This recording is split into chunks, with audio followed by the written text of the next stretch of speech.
Sir, അടുത്ത ചോദ്യം. ആളുകൾ എങ്ങനെയാണ് നമ്മളെ വിലയിരുത്തുന്നത്?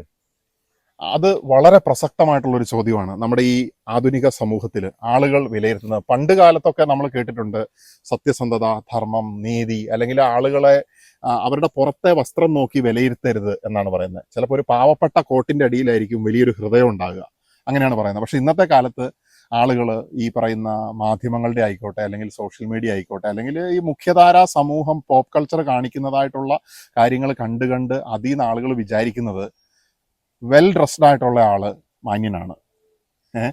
നല്ല രീതിയിൽ അലക്കി തേച്ച വസ്ത്രം ഇടുക, അല്ലെങ്കിൽ വലിയ വില കൂടിയ ഷൂസ് ഉപയോഗിക്കുക, അല്ലെങ്കിൽ വില കൂടിയ വാഹനമുള്ളയാള്, വലിയ വീടുള്ളയാള്, അയാളുടെ കൂടെ ഒരുപാട് ആളുകളൊക്കെ ഉണ്ടെങ്കിൽ അയാൾ മാന്യനാണ്, അയാൾ ശക്തനാണ്, അങ്ങനെയാണ് ഇന്ന് വിചാരിക്കുന്നത്. പക്ഷെ യഥാർത്ഥത്തിൽ ഒരു ഒരു ഒരു ഒരു ഒരു പുവർ കോട്ടിന്റെ അടിയിലായിരിക്കും ചിലപ്പോൾ ഒരു റിച്ച് ഹാർട്ട് ഉണ്ടാകുന്നത്. അതായത് നമ്മുടെ എന്താ പറയുക, ഹൃദയവിശുദ്ധി എന്നൊക്കെ നമ്മൾ പറയാറുണ്ട്. ഇനി അത്രയും എക്സ്ട്രീമായിട്ട് നമ്മൾ സ്പിരിച്വലി പോയിട്ടില്ലെങ്കിലും യഥാർത്ഥത്തിൽ ഇന്ന് ആളുകൾ വിലയിരുത്തുന്നത് ഈ ഭൗതികമായിട്ടുള്ള ഔട്ടർ കാര്യങ്ങൾ നോക്കിയാ, ഉപരിപ്ലവമായിട്ടുള്ള കാര്യങ്ങൾ നോക്കിയാണ്. യഥാർത്ഥത്തിൽ ഒരു മനുഷ്യൻ ധാർമ്മികമായിട്ട് അവൻ എങ്ങനെയാണ്, അല്ലെങ്കിൽ അയാളുടെ മൂല്യങ്ങൾ എന്തൊക്കെയാണ്, അയാൾ സത്യസന്ധനായിട്ടുള്ള ഒരു വ്യക്തിയാണോ, ഇങ്ങനത്തെ കാര്യങ്ങൾ ആളുകൾ ഒബ്സർവ് ചെയ്യുന്നില്ല എന്നുള്ളതാണ്. അത് വളരെ ദുഃഖകരമായിട്ടുള്ള ഒരു അവസ്ഥയാണ്. അതുകൊണ്ട് തന്നെ ഫേക്ക് ആയിട്ടുള്ള ആളുകളിലേക്ക് പെട്ടെന്ന് ആൾക്കാർ അട്രാക്റ്റ് ആവും. അതുകൊണ്ടാണ് ഇന്ന് പല ബന്ധങ്ങളും പെട്ടെന്ന് മുറിഞ്ഞു പോകുന്നത്. റിയൽ ആയിട്ടുള്ള വ്യക്തികൾ ചിലപ്പോൾ വളരെ സൈലന്റ് ആയിട്ട് ഒരു കോർണറിൽ ആയിരിക്കുന്ന അവസ്ഥയായിരിക്കും ചിലപ്പോൾ ഉണ്ടാകുന്നത്. ഇത് നമ്മൾ ഇന്ന് സമൂഹത്തിലേക്ക് നോക്കുന്ന സമയത്ത് കാണാനായിട്ട് സാധിക്കുന്ന ഒരു കാര്യമാണ്. ആളുകൾ ഇന്ന് വിലയിരുത്തുന്നത് ഇങ്ങനെയാണ്. അത് ശരിക്കും നെഗറ്റീവായിട്ടുള്ള ഒരു കാര്യമാണ്, പക്ഷെ സത്യമായതുകൊണ്ട് നമുക്ക് പറയാതിരിക്കാൻ വയ്യ എന്നുള്ളതാണ്. അടുത്തൊരു ക്വസ്റ്റ്യൻ.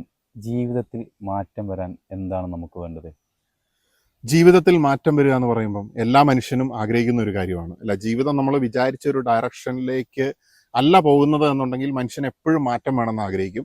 ഇനി ജീവിതം നമ്മൾ വിചാരിച്ച ഡയറക്ഷനിലേക്കാണ് പോകുന്നത്, പക്ഷെ നമ്മൾ വിചാരിച്ച പോലെയല്ല പോകുന്നത്, അങ്ങനെയുള്ളപ്പോഴും മനുഷ്യൻ മാറ്റം ആഗ്രഹിക്കുക. അപ്പം നമ്മൾ നോക്കിക്കഴിഞ്ഞാൽ 90 അല്ലെങ്കിൽ 99% ആൾക്കാരും ജീവിതത്തിൽ മാറ്റം എപ്പോഴും ആഗ്രഹിച്ചുകൊണ്ടിരിക്കുന്ന ആൾക്കാരാണ്. പക്ഷേ യഥാർത്ഥത്തിൽ നമ്മുടെ ജീവിതത്തിൽ എപ്പോഴാണ് മാറ്റം ഉണ്ടാകുന്നത്? നമ്മൾ ഇതുവരെ ധരിച്ച വസ്ത്രമൊക്കെ മാറി ധരിച്ചു, അല്ലെങ്കിൽ നമ്മൾ വേറെ ഏതെങ്കിലും സ്ഥലത്ത് പോയി താമസിച്ചു, അല്ലെങ്കിൽ പുതിയ ബന്ധങ്ങളിലേക്ക് നമ്മൾ പോയി, ഈ സമയത്ത് ജീവിതത്തിൽ മാറ്റം ഉണ്ടാവുമോ? ഇല്ല. കാരണം നമ്മൾ ഈ പഴയ വീഞ്ഞ് പുതിയ കുപ്പിയിൽ നിറച്ചു എന്ന് പറഞ്ഞൊരു അവസ്ഥ അന്നേരം ഉണ്ടാകുന്നത്. പക്ഷേ യഥാർത്ഥത്തിൽ മാറ്റം വരണമെങ്കിൽ നമുക്ക് നമ്മുടെ ജീവിതത്തിനെ കുറിച്ച് ക്ലാരിറ്റി ഉണ്ടാവണം. എൻ്റെ ജീവിതം എന്താണ്, ഞാൻ ഈ ഭൂമിയിൽ വന്നു, ഞാൻ എന്ത് രീതിയിൽ കർമ്മം ചെയ്യണം, എന്ത് രീതിയിലുള്ള ആക്ഷനാണ് ഞാൻ ചെയ്യേണ്ടത്, അല്ലെങ്കിൽ അത് ധാർമ്മികമായിട്ടുള്ള രീതിയിൽ ഞാൻ ചെയ്യണം, മൂല്യങ്ങളുടെ അടിസ്ഥാനത്തിൽ ഞാൻ ചെയ്യണം, ഇതൊക്കെ എനിക്ക് സാധിക്കുന്നുണ്ടോ? ഇനി ഈ മൂല്യങ്ങൾ, ധാർമ്മികത എന്നൊക്കെ പറയുമ്പോൾ ഞാൻ എല്ലാവരോടും ചാരിറ്റി ചെയ്തിട്ട് ആത്മീയമായിട്ട് മതങ്ങൾ പഠിപ്പിച്ച പോലെ ജീവിക്കണം, ആ ഒരു കാര്യമല്ല പറയുന്നത്. ക്രിയേറ്റീവായിട്ട് ചെയ്തുകൊണ്ട് എനിക്ക് സാറ്റിസ്ഫാക്ഷൻ കിട്ടണം, എൻ്റെ ചുറ്റിനുള്ള ആളുകൾക്കും എൻ്റെ പ്രവൃത്തി കൊണ്ട് ഗുണം ഉണ്ടാകണം.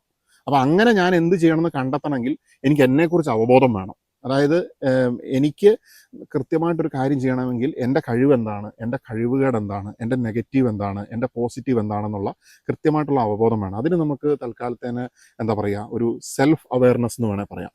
അപ്പോൾ എൻ്റെ നെഗറ്റീവ് എന്ത്, എൻ്റെ പോസിറ്റീവ് എന്ത്, എൻ്റെ കഴിവുകൾ എന്ത് എന്നുള്ള അവബോധം എന്ന് പറയുമ്പോൾ അതൊരു ഇൻട്രോസ്പെക്ഷനാണ്, ഉള്ളിലേക്ക് നോക്കുകയാണ്. അവിടെ ചിലപ്പോൾ ഈ സൈക്കോളജിയുടെ ഒക്കെ സഹായം നമുക്ക് എടുക്കാം.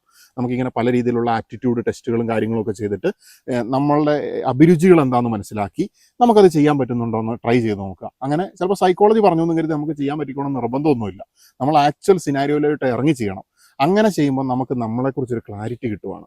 ഈ സൊസൈറ്റിയിൽ നമ്മുടെ പ്ലാൻ ഇറക്കി കഴിഞ്ഞാൽ അതെങ്ങനെ വർക്ക് ചെയ്യുന്നുള്ള ക്ലാരിറ്റി കിട്ടുകയാണ്. അപ്പോൾ ജീവിതത്തിൽ മാറ്റം വരണമെങ്കിൽ അടിസ്ഥാനപരമായിട്ട് വേണ്ട കാര്യം എന്ന് പറയുന്നത് നമുക്ക് നമ്മളിൽ തന്നെ ക്ലാരിറ്റി ഉണ്ടാകുക എന്നുള്ളതാണ്. ഈ ക്ലാരിറ്റിനോടൊപ്പം തന്നെ നമുക്ക് റെസ്പോൺസിബിലിറ്റി ഉണ്ടാവണം. അപ്പം ഞാൻ ഇങ്ങനെയാണ് എന്ന് ഞാൻ മനസ്സിലാക്കിയത് കൊണ്ട് മാത്രം കാര്യമില്ല.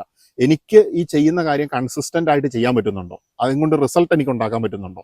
അത് തുടർച്ചയായിട്ട് ചെയ്താലല്ലേ റിസൾട്ട് ഉണ്ടാവുള്ളൂ. ചില ആൾക്കാർ ഒരു ദിവസം ഒരു കച്ചവടം ചെയ്യും, അത് പൊട്ടി, അടുത്ത ദിവസം വേറൊരു കച്ചവടം പോയി ചെയ്യും, കാര്യമില്ല. പക്ഷെ നമ്മൾ നമ്മുടെ പ്രീവിയസ് എക്സ്പീരിയൻസസിൽ നിന്ന് പഠിച്ച കാര്യങ്ങളൊക്കെ ഉൾക്കൊണ്ടുകൊണ്ട് വ്യക്തതയോടുകൂടി നമ്മൾ ജീവിതത്തിനെ മുന്നോട്ട് കൊണ്ടുപോകുമ്പോൾ ജീവിതത്തിൽ മാറ്റം ഉണ്ടാവും. അത് ഷുവറായിട്ടുള്ളൊരു കാര്യമാണ്, അതൊരു കോസ്മിക് ലോയുമാണ്. സാർ, അടുത്ത ക്വസ്റ്റ്യൻ. നമ്മൾ ഒറ്റപ്പെട്ടാൽ അതിൻ്റെ കാരണം എന്താവും? നമ്മൾ ഒറ്റപ്പെട്ടാൽ അതിൻ്റെ കാരണം എന്താകും?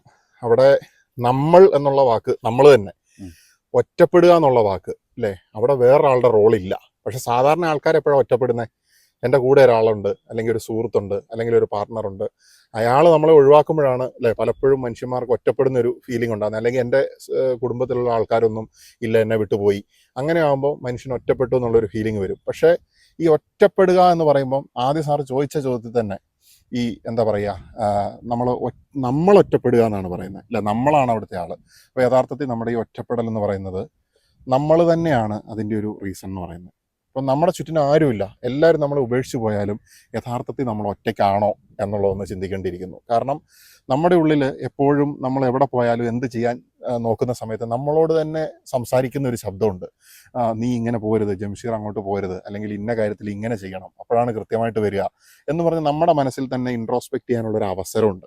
അപ്പം നമ്മൾ ഈ ഒറ്റ എന്ന് പറയുന്ന മനുഷ്യന്മാരായ നെഗറ്റീവ് സൈഡ് നോക്കുന്നതുകൊണ്ടാണ് ഒറ്റപ്പെടുന്നു എന്ന് തോന്നുന്നത്. യഥാർത്ഥത്തിൽ ഒറ്റപ്പെടലല്ല. നമുക്ക് ഈ പ്രപഞ്ചം, നമ്മൾ ഇപ്പോൾ ഈ ഒരു ചെടിയുടെ ഒരു കാര്യം എടുത്ത് നോക്കുക. ഇവിടെയൊക്കെ ഒരുപാട് മരങ്ങൾ ഉണ്ടായി നിൽക്കുന്നുണ്ട്.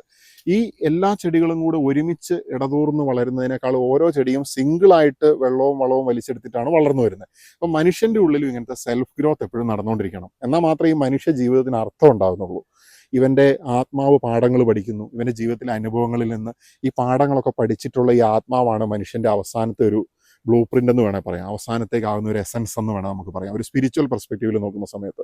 അപ്പം ഇങ്ങനത്തെ കാര്യങ്ങൾ ഉൾക്കൊള്ളാൻ വേണ്ടി നമുക്ക് പ്രപഞ്ചം തരുന്ന ഒരു ഗ്രോത്ത് ഫേസ് ആണ് ശരിക്കും ഈ ഒറ്റപ്പെടൽ എന്നുള്ള വാക്കുകൊണ്ട് നമ്മൾ ഉദ്ദേശിക്കുന്നത്. ശരിക്കും അത് ഇൻട്രോസ്പെക്ട് ചെയ്യാനും ഉള്ളിലേക്ക് തിരിഞ്ഞു നോക്കാനും റിഫ്ലക്റ്റ് ചെയ്യാനും അവനവനെക്കുറിച്ച് തന്നെ കൂടുതൽ ആഴത്തിൽ മനസ്സിലാക്കാനും, ചുറ്റിനുള്ള ആൾക്കാർ എപ്പോഴാണ് നമ്മളെ വിട്ടു പോകുന്നത് എന്ന് നോക്കുമ്പോൾ അവരുടെ റിയൽ ഫേസ് റിവീലായി. അപ്പം നമ്മൾ അവരെക്കുറിച്ചും അണ്ടർസ്റ്റാൻഡിങ് ഉണ്ടാകുകയാണ്. അപ്പം യഥാർത്ഥത്തിൽ ഒറ്റപ്പെടുക എന്ന് പറയുന്നൊരു അവസ്ഥയില്ല. അങ്ങനെ ഉണ്ടെങ്കിൽ തന്നെ സന്തോഷിക്കുക എന്നുള്ളതാണ്. ഉള്ളിലേക്ക് തിരിഞ്ഞു നോക്കുക, ധ്യാനം ചെയ്യുക, അല്ലെങ്കിൽ മെൻ്റൽ റിക്രിയേഷൻ ആക്ടിവിറ്റീസ് ചെയ്യുക. അതുപോലെ തന്നെ നമുക്ക് എന്തൊക്കെ കഴിവുണ്ട് എന്നുള്ളത് നോക്കുക, എൻ്റെ കഴിവുകേടുകൾ എന്തൊക്കെയാണെന്നുള്ളത് ലിസ്റ്റ് ചെയ്യുക, സെൽഫ് അവയർനെസ് ഉണ്ടാക്കുക. എന്നിട്ട് എനിക്ക് എന്തൊക്കെ ചെയ്യാനായിട്ട് സാധിക്കും, ക്രിയേറ്റീവായിട്ട് സൊസൈറ്റിക്കും എനിക്കും ഗുണമുണ്ടാകുന്ന രീതിയിൽ എന്തൊക്കെ ചെയ്യാൻ സാധിക്കും, എനിക്ക് ബിസിനസ് ചെയ്യാൻ സാധിക്കുമോ, അല്ലെങ്കിൽ മറ്റെന്തെങ്കിലും കാര്യങ്ങൾ സാധിക്കുമോ. ഇങ്ങനെ ചിന്തിക്കുമ്പോൾ ഒറ്റപ്പെടുക എന്നുള്ള അവസ്ഥ എന്തായി, വളരെ പോസിറ്റീവായിട്ടുള്ളൊരു ഫേസിലേക്ക് മാറി എന്നുള്ളതാണ്. അങ്ങനെ നമുക്ക് നമ്മുടെ ഒറ്റപ്പെടലിനെ നമുക്ക് നിഷ്പ്രഭമാക്കി മാറ്റാനായിട്ട് സാധിക്കും. അടുത്ത ചോദ്യം, നമ്മൾ മാറാൻ ഭയപ്പെടുന്നത് എന്തുകൊണ്ട്? മാറ്റം വേണമെന്ന് നേരത്തെ ചോദ്യം അങ്ങനെയായിരുന്നല്ലോ അല്ലെ, മാറ്റത്തിനെ കുറിച്ചൊരു ചോദ്യം ചോദിച്ചിട്ടുണ്ടായിരുന്നു. അതായത് ജീവിതത്തിൽ മാറ്റം വരണമെങ്കിൽ എന്ത് ചെയ്യണം, മനുഷ്യൻ്റെ ആഗ്രഹമാണ് മാറണം എന്നുള്ളത്. പക്ഷേ മാറാനുള്ള ഭയം അതും വലിയൊരു പ്രശ്നമാണ്. കാരണം മാറ്റം വരണമെന്ന് ആഗ്രഹിച്ചാലും പല ആളുകളും ജീവിതത്തിൻ്റെ ആ പഴയ അവസ്ഥയിൽ തന്നെ ഇങ്ങനെ കിടന്ന് വർഷങ്ങളോളം പോകുന്നതായിട്ടുള്ളൊരു കണ്ടീഷനാണ് നമുക്ക് കാണാനായിട്ട് സാധിക്കുന്നത്. നമുക്ക് റിസൾട്ട് ഉണ്ടാക്കാനായിട്ട് സാധിക്കുന്നില്ല, നമുക്ക് വലിയ കോൺട്രിബ്യൂഷൻസ് കൊടുക്കാൻ സാധിക്കുന്നില്ല, നമ്മൾ വിചാരിക്കുന്ന പോലെ പണം ഉണ്ടാക്കാനായിട്ട് സാധിക്കുന്നില്ല, ബന്ധങ്ങൾ നന്നായിട്ട് കൊണ്ടുപോകാനായിട്ട് സാധിക്കുന്നില്ല, അല്ലെങ്കിൽ നമ്മളെ സ്വപ്നങ്ങൾ നമുക്ക് നിറവേറ്റാൻ സാധിക്കുന്നില്ല. അപ്പോൾ ശരിക്കും പറഞ്ഞാൽ ഈ മാറ്റം വേണമെന്ന് ആഗ്രഹം ഉണ്ടെങ്കിലും മാറാൻ പറ്റുന്നില്ല എന്ന് പറയുമ്പോൾ നമുക്ക് ഫിയർ ഓഫ് ചേഞ്ച് ആണ്. അതായത് മാറാനുള്ള പേടി. ആരെയാണ് നമുക്ക് പേടി? കാരണം ഈ പേടി വരുന്നത് നമ്മൾ ഒറ്റയ്ക്കുള്ളപ്പോൾ അല്ല, നമ്മളെ പുറത്തുനിന്ന് മറ്റെന്തെങ്കിലും അറ്റാക്ക് ചെയ്യുമോ എന്ന് വിചാരിക്കുമ്പോഴാണ്. നേരത്തെ ഒറ്റപ്പെടലുണ്ടല്ലോ, അത് നമ്മൾ ഒറ്റയ്ക്ക് ഇരിക്കുമ്പോൾ കംഫർട്ടാണ്. ശരിക്കും പറഞ്ഞാൽ പുറത്ത് വേറെ ആരോ ഉണ്ടോ, അല്ലെങ്കിൽ മറ്റെന്തോ എന്നെ അറ്റാക്ക് ചെയ്യുമോ, എന്നെക്കുറിച്ച് എന്ത് വിചാരിക്കും, മറ്റുള്ളവർ എന്നെക്കുറിച്ച് എന്ത് വിചാരിക്കും, സൊസൈറ്റി എന്നെക്കുറിച്ച് എന്ത് വിചാരിക്കും, ഇങ്ങനെയുള്ള ചിന്ത നമ്മുടെ ഉള്ളിൽ എപ്പോഴും ഒരു ഫിയർ ഓഫ് ചേഞ്ച് കൊണ്ടുവരും. അപ്പം എനിക്കിപ്പോൾ ഒരു ആഗ്രഹമുണ്ട്, എനിക്ക് ഒരു സിനിമാ നടനാകണം എന്നാണ് ആഗ്രഹം. അപ്പോൾ ഇത് ഞാൻ പുറത്ത് പറയാൻ തുടങ്ങുമ്പോഴത്തേനും സൊസൈറ്റി നിൻ്റെ ഈ മുഖം വെച്ചുകൊണ്ട് നിനക്ക് എങ്ങനെ സിനിമാ നടനാകാനായിട്ട് സാധിക്കും, നിനക്ക് അഭിനയിക്കാനുള്ള കഴിവില്ല, അല്ലെങ്കിൽ നിനക്ക് തടി കൂടുതലാണ്, അല്ലെങ്കിൽ ഇങ്ങനെ പല കാര്യങ്ങൾ ചിലപ്പം ആൾക്കാർ പറയും. അപ്പോൾ തന്നെ നമ്മുടെ മനസ്സ് മടുത്തു അല്ലേ.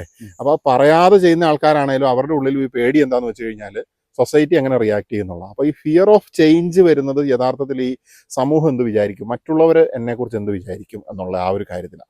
നമ്മൾ നീതിമാനായിട്ടുള്ള വ്യക്തിയാണ്, നമ്മൾ നമ്മുടെ ആഗ്രഹത്തിനോടും നമ്മളുടെ കഴിവിനോടും നീതി പുലർത്തിക്കൊണ്ടാണ് മുന്നോട്ട് പോകുന്നതെങ്കിൽ നമ്മുടെ കർമ്മങ്ങൾ ചിലപ്പം ആദ്യമൊക്കെ ചെയ്യുമ്പോൾ പരാജയമൊക്കെ വന്നേക്കാം. പക്ഷേ മറ്റുള്ളവർ എന്ത് വിചാരിക്കുന്നുള്ളത് നമ്മൾ ആലോചിക്കേണ്ട കാര്യമില്ല.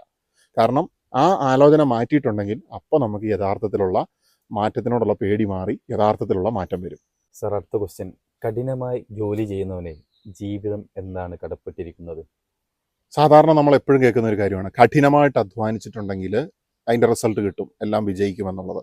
അപ്പോൾ നിങ്ങൾ വളരെ കഷ്ടപ്പെട്ടല്ലേ ഈ നിലയിലെത്തിയത് എന്നുള്ള ചോദ്യത്തിന് നേരത്തെ ഞാൻ പറഞ്ഞു, മമ്മൂട്ടി അദ്ദേഹത്തിൻ്റെ പല തോട്ടുകൾ വളരെ ഷോർട്ടായിട്ട് പറയുന്നത് പക്ഷേ ഭയങ്കര ഇമ്പാക്റ്റാണ്.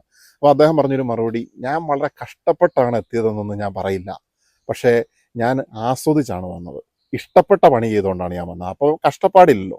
അപ്പോൾ ഈ കഠിനമായിട്ടുള്ള പണി നമുക്ക് എപ്പോഴാണ് കഠിനമായിട്ട് തോന്നുന്നത്, നമുക്ക് ആ പണി ചെയ്യാൻ താല്പര്യമില്ലാത്ത സമയത്താണ്.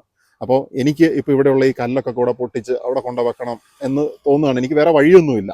അപ്പം ഞാൻ എന്ത് ചെയ്യും, കഠിനമായിട്ട് ഞാൻ പണിയെടുക്കുകയാണ്, എനിക്ക് ആഗ്രഹമില്ല അങ്ങനെ ചെയ്യണമെന്ന്. അപ്പം ഞാൻ കഠിനമായിട്ട് പണിയെടുക്കുക എന്ന് പറയുന്നതിനപ്പുറത്തേക്ക് എന്താ പറയുക, കഠിനമായിട്ടുള്ള പണിയേക്കാളും സ്മാർട്ട് വർക്കാണ്. അതായത് നമ്മൾ നമ്മളെ മനസ്സിലാക്കി, നമ്മുടെ ഈ വർക്കിൻ്റെ ഗുണം എന്താണെന്നുള്ളത് മനസ്സിലാക്കി നമ്മൾക്ക് ആ വർക്ക് ആസ്വദിച്ച് ചെയ്യാൻ പറ്റണം. നമുക്ക് ആസ്വദിച്ച് ചെയ്യാൻ പറ്റുന്ന വർക്ക് ചിലപ്പോൾ എല്ലാവരും വിചാരിക്കുമോ ഞാൻ +2 കഴിഞ്ഞാൽ അങ്ങനെ ചെയ്യും, ഡിഗ്രി കഴിഞ്ഞാൽ അങ്ങനെ ചെയ്യും. അതൊന്നും അങ്ങനെയൊന്നും കിട്ടിക്കോണമെന്നില്ല. അത് നമ്മുടെ ജീവിതം മുഴുവൻ നിരീക്ഷിച്ച്, ജീവിതത്തിൻ്റെ ആ ഫ്ലോ നിരീക്ഷിച്ച്, ആ പ്രപഞ്ചത്തിൻ്റെ ആ ഫ്ലോയിനെയും കൂടി അക്സെപ്റ്റ് ചെയ്ത് നമ്മളിങ്ങനെ പോകുമ്പോൾ അത് ഉരുത്തിരിഞ്ഞ് വരിക ചെയ്യുക, ആസ്വദിച്ചിട്ടുള്ള ആ വർക്ക്. ഇപ്പം നമ്മൾ ഈ തോട്ടിലേക്ക് നോക്കിക്കഴിഞ്ഞാൽ ഇവിടെ പല ഷേപ്പിലുള്ള കല്ലുകളുണ്ട്. ചിലത് വളരെ മനോഹരമായിട്ടുള്ള നിറത്തിൽ ഉരുണ്ട കല്ലുകളുണ്ട്. അപ്പോൾ അത് വളരെ കാലം കൊണ്ടാണ് അത് അങ്ങനെ ആയി മാറിയത്. അതുപോലെയാണ് നമ്മുടെ ഈ കഠിനാധ്വാനത്തിനപ്പുറത്തേക്ക് നമ്മൾ സ്മാർട്ട് വർക്ക് ചെയ്യുന്ന സമയത്ത് നമ്മുടെ കഴിവിനെ നമുക്ക് കണ്ടെത്താനായിട്ട് സാധിക്കുന്നത്. അപ്പം നമ്മൾ കർമ്മമായി, അത് നമ്മുടെ കർമ്മം നമ്മൾ കൃത്യമായിട്ട് ചെയ്യുന്നുണ്ടെങ്കിൽ അതിൻ്റെ കൃത്യമായിട്ടുള്ള റിസൾട്ട് നമുക്ക് കാണാനായിട്ട് സാധിക്കും. അത് ഒരു കോസ്മിക് ലോ തന്നെയാണ്. ഇനി നമുക്ക് മറ്റൊരു വീഡിയോയിൽ കാണാം. Okay, thank you. അടുത്ത Okay. വീഡിയോയിൽ കാണാൻ സാധിക്കട്ടെ.